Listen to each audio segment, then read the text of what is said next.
तो बच्चों लोग आज हम लोग स्टैट्स स्टार्ट करने जा रहे हैं और स्टैट्स में जो हम लोग पहला चैप्टर पढ़ने वाले हैं वो है मेजर्स ऑफ सेंट्रल टेंडेंसी, जो बहुत ही इंपॉर्टेंट चैप्टर है।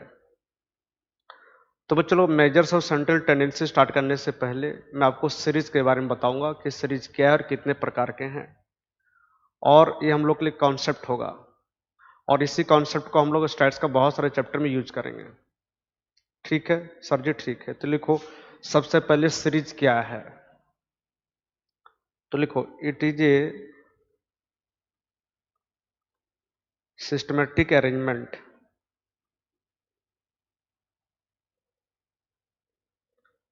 of terms into an order or sequence। चलो इतना ही लिखाता हूं, ठीक है बच्चों। जो भी डाटा, जो भी टर्म्स हमको दिया होगा, जब उसको हम अरेंज कर देंगे एक ऑर्डर में, एक सीक्वेंस में, तो बन जाएगा सिस्टमेटिक अरेंजमेंट, है ना। और उसी सिस्टमेटिक अरेंजमेंट को क्या बोलते हैं, सीरीज, है ना। टर्म्स और डाटा का सिस्टमेटिक अरेंजमेंट को ही क्या बोलते हैं हम लोग, सीरीज बोलते हैं। चलो ठीक है। Types of series.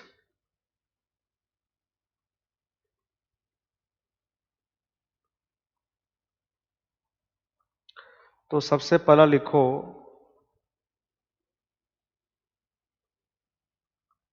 Individual series. बहुत ही इजी है बच्चे लोग, है ना। एक दो लाइन में लिखाऊंगा आप लोग को मीनिंग में, लेकिन आप लोग को मेनली एग्जाम्पल याद रखना है ना। मैं हमेशा आपको एग्जाम्पल ही पूछूंगा। तो इंडिविजुअल सीरीज है क्या, लिखो when the value of all the units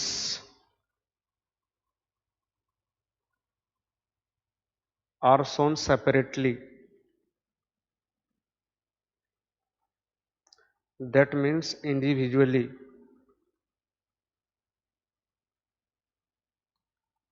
it is called individual series।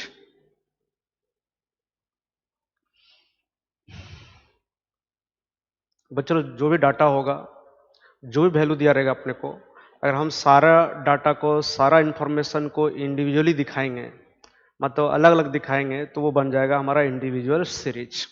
क्या बन जाएगा, इंडिविजुअल सीरीज। मैं एग्जांपल लेके बताऊंगा। It may be arranged either in ascending और डिसेंडिंग ऑर्डर, है ना। जो भी डाटा दिया होगा उसको हम अरेंज कर देंगे असेंडिंग में या फिर डिसेंडिंग में, मतलब छोटा से बड़ा या बड़ा से छोटा में। सर जी हाँ। तो चलो देखो, मान लो एक क्लास में ना 5 बच्चे हैं, है ना, बहुत कम बच्चे हैं। पांचों बच्चों का एग्जाम हुआ और उनका मार्क्स आया है, तो मार्क्स को हम अरेंज कर दिए हैं, है ना। और उसको हम क्या बोलते हैं, एक्स, मतलब वेरिएबल। तो आपका वेरिएबल में क्या क्या आता है, आपका मार्क्स आता है, हाइट आता है, वेट आता है, प्रॉफिट आता है, सेल्स आता है, सैलरी आता है, वेजेस आता है, कुछ भी दिखा सकते हो वेरिएबल में आप। ठीक है सर जी हाँ। तो अब हमें अरेंज कर दिए कि एक बच्चा 5 मार्क लाया है, एक बच्चा 10 लाया है, एक 15 लाया है, एक 20 लाया है और एक 25 लाया है। तो पांच ही बच्चे थे और पांचों बच्चे का मार्क्स हम दिखा दिए हैं सेपरेटली, अलग अलग। तो ये बन गया इंडिविजुअल सीरीज। अच्छा मान लो कि एक और बच्चा है जो मान लो 20 लाया है, 6 बच्चे थे, तो अपने को 20 का 2 बार लिखना पड़ेगा। 20 कितने बार लिखना पड़ेगा, 2 बार, है ना। मैं क्या बोला, जितने भी बच्चे होंगे सबका मार्क्स हमको अलग अलग इंडिविजुअली दिखाना पड़ेगा, तभी वो कहलाएगा क्या, इंडिविजुअल सीरीज, है ना। हम चाहेंगे तो ऐसा लिख सकते हैं कि क्लास में 20 मार्क लाने वाले 2 बच्चे हैं, है ना, बट इंडिविजुअल सीरीज में हमको 20 बार दिखाना पड़ेगा। सर जी समझ गए हम लोग, ठीक है ना।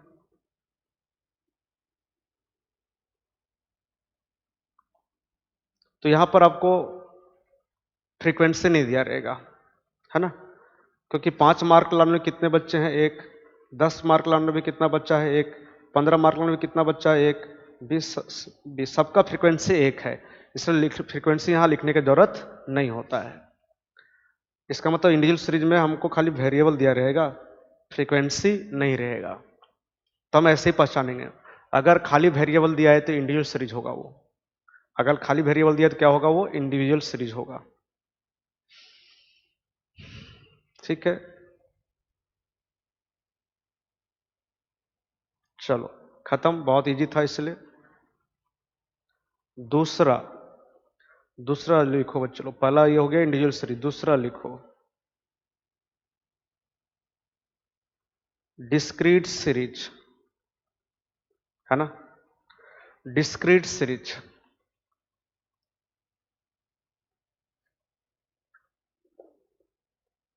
तो बच्चों लोग डिस्क्रीट सीरीज क्या है लिख लो, द सीरीज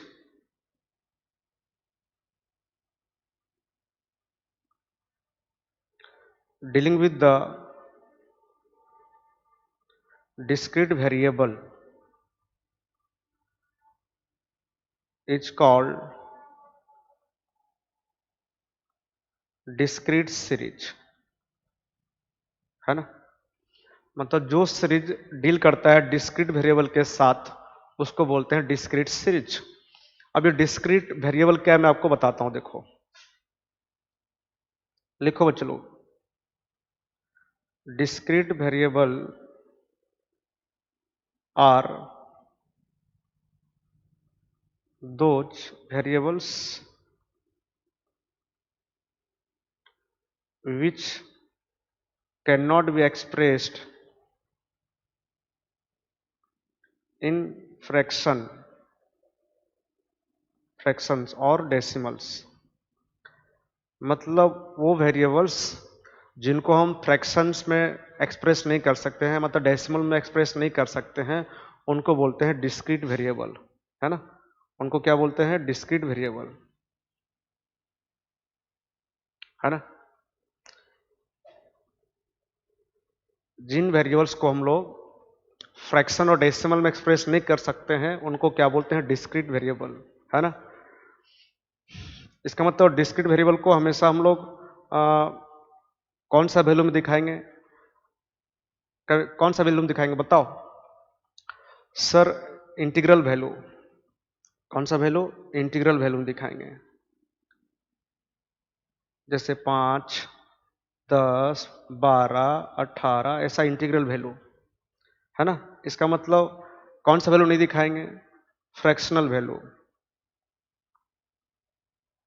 फ्रैक्शनल वैल्यू हमको नहीं दिखाना है, जैसे 10.7, है ना, 3/7, इस टाइप का हमको नहीं दिखाना है, फ्रैक्शनल वैल्यू में नहीं दिखाना है।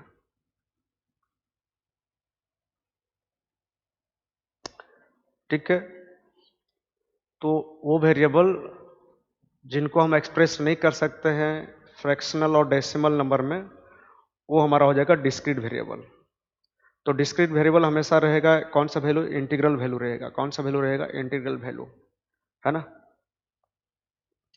चलो मैं एग्जांपल लेता हूं, मान लो बच्चे लोग एक क्लास में ना 15 स्टूडेंट्स हैं, चलो 15 स्टूडेंट्स हो गए, उन 15 स्टूडेंट का एग्जाम हुआ है और उनका मार्क्स आया है, तो उनको हम अरेंज कर दिए ऐसा, मार्क्स और नंबर ऑफ स्टूडेंट्स, मतलब फ्रीक्वेंसी,